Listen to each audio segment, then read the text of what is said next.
महिला शिक्षण सेवकांसाठी आनंदाची बातमी. प्रसूती रजा आता 180 दिवसांची.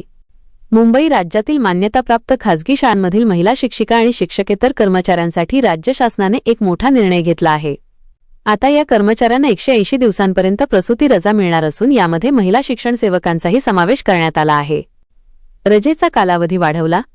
महाराष्ट्र शासनाच्या शालेय शिक्षण व क्रीडा विभागाने 8 मार्च 2010 रोजी निर्गमित केलेल्या शासन निर्णयानुसार शासकीय महिला कर्मचाऱ्यांच्या धर्तीवर आता खासगी प्राथमिक, माध्यमिक व उच्च माध्यमिक शाळांमधील महिला कर्मचाऱ्यांनाही 180 दिवसांची प्रसूती रजा मंजूर करण्यात आली आहे. शिक्षण सेवकांसाठी महत्त्वाचे नियम. या निर्णयामध्ये महिला शिक्षण सेवकांसाठी विशेष तरतूद करण्यात आली आहे. मानद कालावधीत वाढ.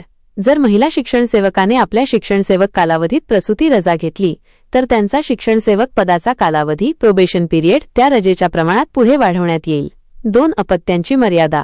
ही रजा सुविधा केवळ 2 अपत्यांपर्यंतच मर्यादित राहील. पूर्वलक्षी प्रभाव. या सुविधेचा लाभ 24 ऑगस्ट 2009 या दिनांकापासून लागू करण्यात आला आहे. अटी आणि शर्ती. प्रसूती रजा मंजूर करण्यासाठीचे इतर नियम. महाराष्ट्र खाजगी शाळांतील कर्मचारी सेवेच्या शर्ती नियमावली 1981 नुसार राहतील.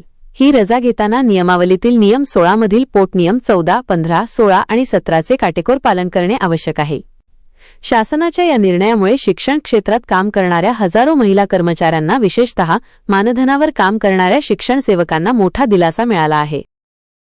व्हिडिओमधील शासन निर्णय व परिपत्रक आपणास हवे असेल तर ते आपल्या शासन निर्णय व परिपत्रक या टेलिग्राम चॅनलवर उपलब्ध करून देण्यात आलेले आहे. त्या ठिकाणावरून आपण ते डाउनलोड करून घ्यावे.